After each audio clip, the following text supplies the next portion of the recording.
Good evening and happy Valentine's Day. I'm Stacey Amos for News Channel 8, and these are the top stories we have for you tonight. Two are gunned down in St. Thomas, and we have exclusive photos that you'll only see right here on News Channel 8. An update from the Senate, and we celebrate Valentine's Day in the Garden. These stories and more are up next for you on News Channel 8.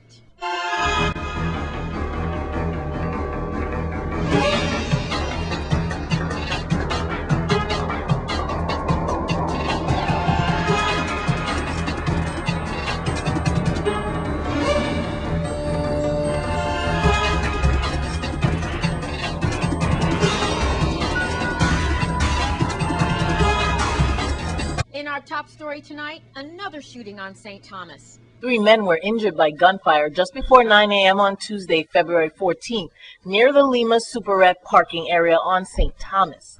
Criminal Investigation Bureau detectives are investigating. Police said a 23-year-old man was grazed in the back of his head.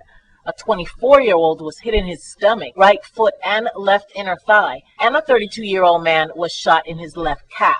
The victim told police that they did not see who shot them, and they didn't know why anyone would try to shoot them. The victims were all treated at the Roy Lester Schneider Regional Medical Center. This case is being actively investigated, and police are urging anyone who has any information to call detectives at 715-5545, 715-5522, or you can call Crime Stoppers USVI at 1-800-222-TIPS. In other news, Senate President Ronald Russell provided us with an update from the legislature. Here's News Channel 8's Wes Small with the story. Thank you very much, Stacy. And we have Senate President Ronald Russell with us once again. Senator, we're going to get right to it. Last week you were full of constituent meetings in St. Thomas mostly, and finally now you're back home, so I haven't talked to you in about a week. Please give us an update on some important decisions that your legislature made last week. And also, a lot of people are wondering about the gross receipt taxes and how it affects the community. Thank you very much for your time today, Senator. And I want to start if I hope you gave your special lady something special for Valentine's today. Yeah, first let's say happy Valentine's. I gave us something that was made locally, originally, and creatively from St. Croix, and it was a great gift. It was a set, and I think that most women could really appreciate getting a good gift today. So happy Valentine's to everybody. Last week we had session, 2-day session, and we had committee meetings in St. Thomas.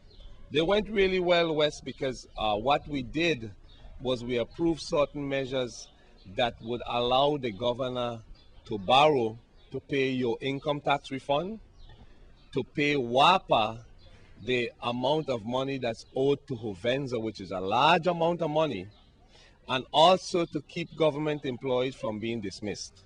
So we approved a 0.5 increase in the gross receipt tax. And people should understand that that's been a gradual increase. Last year we did 0.5, we had another 0.5 this year. That's 1%. In the 1980s, West, the same thing was done when we were facing difficult economic times. Within the space of 2 years, the gross receipt tax went up almost 2 points. This time, we staggered it because we didn't want to affect people's pocket all in one. So we did last March, we did a 0.5%, and then we did a 0.5 again. But it's temporary, okay, Wes? Because along with that measure, we passed a resolution that would allow for the legislature to form a tax revision committee to move away from the gross receipt tax and to move towards a sales tax. And we have that revision committee that's going to be formed from the legislature. In addition, we're getting ready to do an economic summit to look at all of the things that affect St. Croix, including the Hovenza closing, including the types of industries, light industries that we want to bring here, and which would include bringing a different type of energy source. We're looking at all types of energy. So the legislature did a lot of the people's business last week by passing measures to get refund, income tax refund, to pay WAPA, but more importantly, to come up with a tax revision that this territory needs. Senator, is there any tips for people, especially as an attorney like yourself, to help people during these hard times so they could keep their heads up? Well, first, you need to prioritize. You need to scale back some of the activities that you did and prioritize. Carpooling is one thing. Use your cars wisely. Use your time wisely. Instead of spending for food that you don't need, spend on the things that you surely know you eat and you need. Prioritizing is number one. Number two is having a budget and a plan. You don't budget from week to week. You budget month, sometimes 2 months. And when you budget, you set aside the money based on the prior history. Like, for example, WAPA. If you know you've had a higher WAPA bill, reduce your consumption of electricity. One of the things I'm doing right now is when I leave the house, I turn off everything. Even the ceiling fan. Even the ceiling fans, everything. Close the house up. Make sure that I unplug some of the TV, some of these electronic things that have a blinking light. You start a saving by just turning them off. Senate President Ronald Russell, we're all caught up until the next time. Thank you. Good luck. You and your constituents, you and your co-workers have your work cut out for you. All right, I'm Wes Small at Legislature, once again with another Senate update for News Channel 8. You never know who you're going to run into these days. News Channel 8's Wes Small recently caught up with former Senator Fonzie Donastorg. Thanks a lot, Stacy. Well, you never know who you're going to find at Majid's Chicken Shack. It's kind of late, but I want to say Happy New Year anyway to former Senator Fonzie Donastorg. How you doing, bro? I'm fine. It's a pleasure to be here once again on St. Croix. At least you know I frequent St. Croix just about every other week. And, it's always a pleasure to be over here and mingle among the people. And, of course, one of my favorite spots is right here, the Chicken Shack. If it's not 2 + 2, it's Chicken Shack. Hey, partner, you never decline Channel 8 grassroots station like we are an interview. And I'm not going to put you on the spot, but I'm pretty sure as people watch this tonight, they'd like to know, foremost, where do you think we stand with Hovenza leaving our territory? Will we be okay? I think we will, and I want to look forward. I want to look forward with some level of promise. I can tell you that the news of Hovenza pulling out sticks out like a sore thumb, but I want to believe that there is in fact hope, and we just need to start venturing and exploring different areas to try uplift the economy here in St. Croix. I have some ideas of my own, and at the appropriate time, I will bring them forward. Well, that leads me to this. A lot of people are watching us off camera and at home. Have we seen the end of Senator Fonzie Donastorg? My navel string is buried in the Virgin Islands. There's nowhere else for me to go. So it is my intention to remain here in the territory and continue to make the tangible contributions that I could possibly make. So you think you'll be back in public office? There's always a possibility. I'll take that as a yes. There's always a possibility. Senator Fonzie Donastorg. Maybe we'll see him next November. To the people of the Virgin Islands and in particular St. Croix, I just wanted to say to them, I didn't have a chance to really come out and say a Happy New Year. But let's look forward with some optimism and hope that everything we can see the brighter side, and in spite of the economy nationally, in spite of the economy locally, that we have some promise on the horizon. We'll be fine. Senator Donastorg, thank you. Thank you. All right, Stacy, back to you. Never know who you meet at the Chicken Shack. I'm Wes Small for News Channel 8. And when we come back, it was a Valentine's Day lunch in the garden. We'll tell you more when we come back.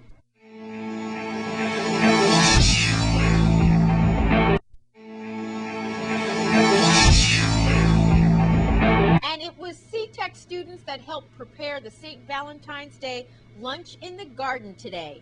News Channel 8's Wes Small has the story. We are at Botanical Garden, Stacy, where we are feeding a group of people here at the Bodine Center. We all know C-Tech and the education complex. We've been here before as they take care and cater the Danish flight every week under Chef Anton Dews. We go way back. He's had to come in here and start squeezing on the hearts. As you can see, we have a full house next door here at Botanical Gardens. I understand that they meet here at least once or twice a week and have lunch. A lot of this money goes to his students here for this course. And he says he could still squeeze and talk at the same time. Pretty much like patting your head and rubbing your stomach. Chef Dews, what does this mean, not only to the community, but for your youngsters? And well, it means that they have major training, because if you don't have the support from the public which is willing to go and spend a couple of dollars to get lunch, then we serve macaroni and cheese all the time. But if some people are willing to come out and eat some, Shijiwawa food, some stuff that we can play with, unorthodox food like frog legs and snails, that kind of stuff. Venison, rabbit. That we had last week. Then, we can keep on doing those things. And we do this every 2 weeks, by the way. What is that right there? Remember, you could go from a B to an A if you answer this right. What is that? Tomato soup, mozzarella hearts, and pesto. One more time. Tomato soup, mozzarella hearts, and pesto. Give him a round of applause. Well, we're extremely proud of the relationship that we've developed with the students in the Culinary Arts program. They do a fantastic job catering all of our events. These luncheons are an opportunity both for them to showcase their talents. They plan the menus, and they get to prepare dishes that they wouldn't normally otherwise. They get to experiment a little bit with us, and we get to showcase, of course, our beautiful venue, the Botanical Garden. Fantastic. I haven't been here since is Bodine how you say her name? Bodine. Bodine, Miss Virginia Shannon Bodine, and Richard and Peggy. This plaque as the camera turns and sees that this building that you have here is fantastic. Would you like to talk about that, please? Sure. The building was built with a generous gift originally it was from Mr. Richard Bodine and his first wife, Virginia Bodine. Unfortunately, she passed away in the construction process. And we were very lucky that his second wife was dedicated to continuing seeing out the completion of this project that the first wife had started. So it's thanks to their generosity that we have this beautiful venue. What does this mean to contribute to this cause? Well, it's an honor, and they do a wonderful job.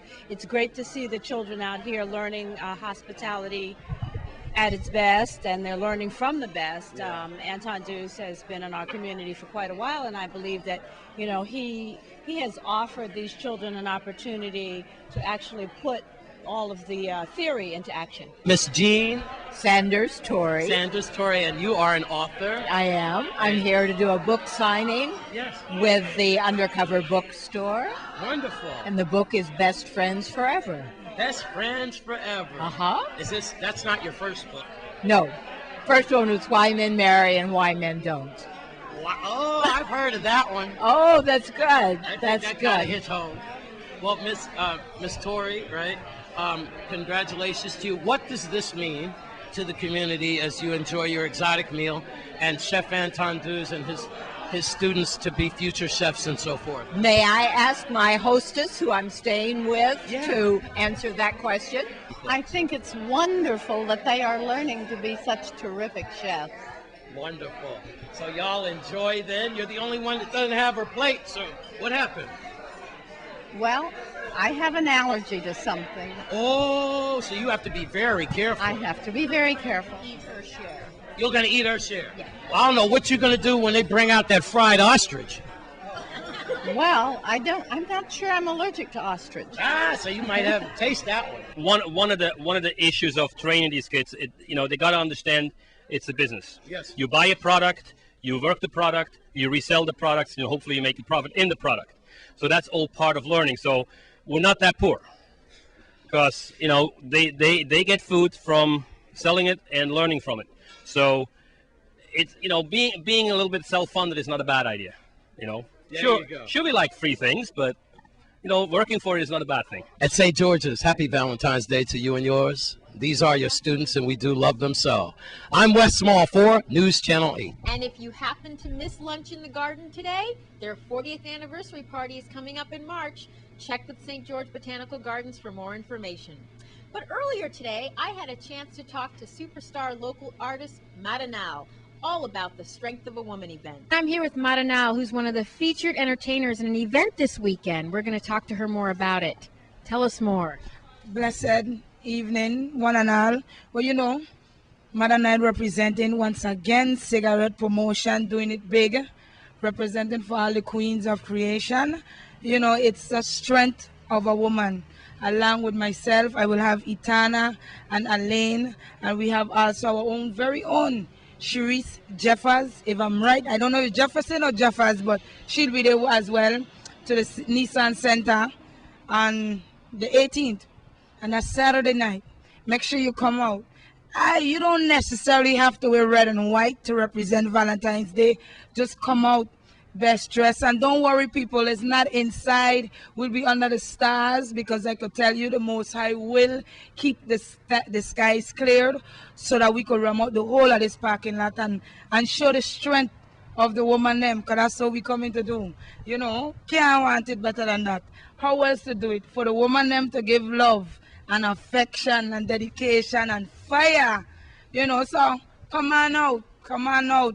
Kings, bring your queens. Queens, hold on to your king. Let's do it, you know. It's going to be a night of love, unity. Again, cigarette promotion, cigarette. Also, I have a little special because, as you guys know, I've been working on my 4th album. And I have a special treat because I will be singing about 3 new songs off of my album. I just released one on the radio yesterday with Rashidi. And the name of that is Look How Me Shine. And the title suit what's happening, you know. And enough of them tell me that I coulda never rise. But look how me stand out now, look how me rise. Look how me shine. That's just a little bit fire. So make sure you come out. It's going to be Saturday at the Nissan Center, Mada Fire Nile, along with Itana, Elaine, and Shiri Jeffers. And I will be back by the all powerful fire train band. So make sure you come on, man. It's going to be lovely. And with that, we will see you, Madanelle, on Saturday. Yes, I look out for the album, you know, Dream Big. And Saturday night, it will be a night of fire, love, and unity. I'd like to thank Madanelle for stopping by.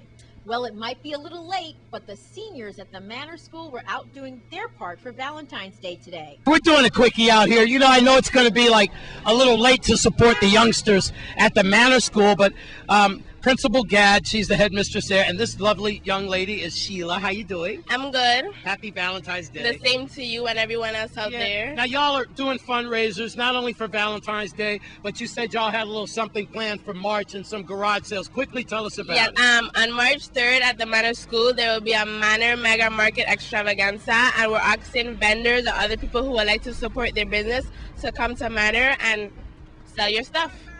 That's wonderful, okay? Here's the Manor students. Big up to you guys. Manor students always doing what they can. And say hi, happy Valentine's Day to you all. Wave to your parents and everybody out there. How y'all doing? And anybody special you want to say happy Valentine's Day to? My family, my grandmother, my dad, my mom, and my class. And too early for a husband.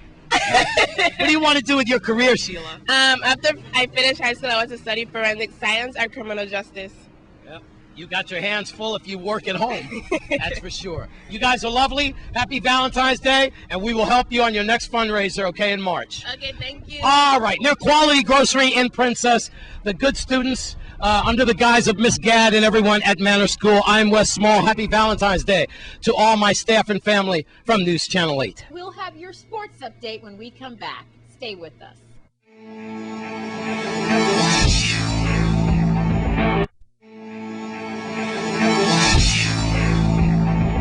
Major League Baseball is holding a coaches clinic right here in the territory. Here's Dennis Brow with the details.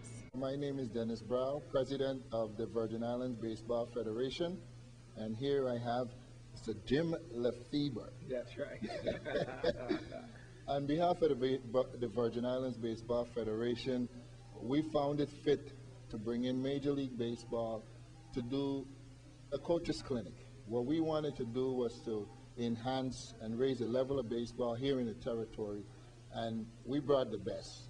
We felt it was needed, the consistency is required, and you know, the kids have to be taught consistently. So on behalf of the Federation, it's an honor and a pleasure for me to bring Major League Baseball to the Virgin Islands to conduct this clinic. I think it's going to be a great thing, it's a great opportunity, and I'm urging the community, all coaches, everyone involved here that cares about baseball, that have a passion for baseball, to come out and learn baseball at its highest level. And with no further ado, I'd like to introduce to you Mr. Jim Lefebvre. Well, first of all, it's a real pleasure, Dennis, for having us here. We talked about it last year that someday you're going to get us here, and here we are. But a lot of people don't realize that a lot of great players have come from the Virgin Islands. A lot of people in the major leagues who recognize that. But there's good athletes here. There's guys that have gone a long ways in their career in baseball. You'd be one of them. But the thing is to bring to this area some of the new things, new ideas, new coaching. That's what's happening in the big leagues. How does Albert Pujols train? What does Alex Rodriguez do? What are the pitchers doing now to develop arm strength and speed and power? The game is changing so much.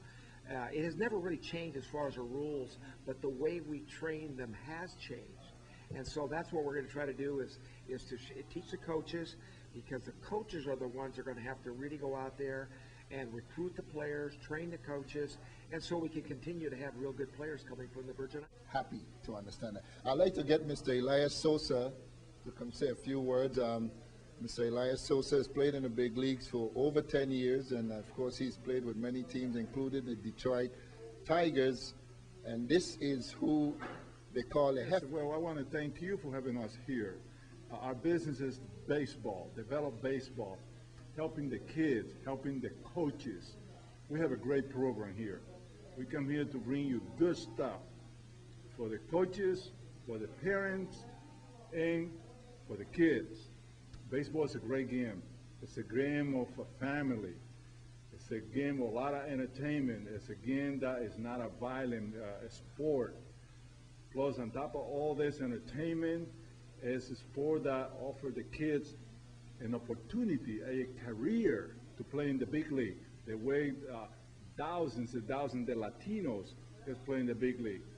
The kids from this island has the same opportunity that I had playing the big league for 12 years. In baseball, like I say, it's a great career. Plus, on top of that, you make a lot of friends like you right now. And so this is the kind of opportunity we want to give. And I'd like to introduce the man himself, Mr. Vincent Scott. Mr. Scott has been an umpire or a trainer of umpire. He's umpired himself for some 40 years, and he has trained umpire and certified them. So, Mr. Scott. First of all, we're here for Virgin Islands. We're here for the kids. We are here for baseball. And he knows, and I want the community to know this, we, Major League, we're backing him 110%. Not 100%, 110%. He has the door open, Major League office. He has the door open. All he has to do is pick up the phone and make a call, or get on the internet and write to my boss. And everything is set for Mr. Brown and the Virgin Islands. Our goal and our responsibility is to develop baseball in the territory, and that's what we're doing. We know that we can only do so much, but with Major League Baseball backing us 110%, hey, the sky is the limit. So here it is. This is it. We're moving ahead now. Thank you again for this opportunity, and Major League Baseball, on behalf of us and them and the Virgin Islands Olympic Committee, my board members, hey, baseball is ready to elevate to the highest level possible.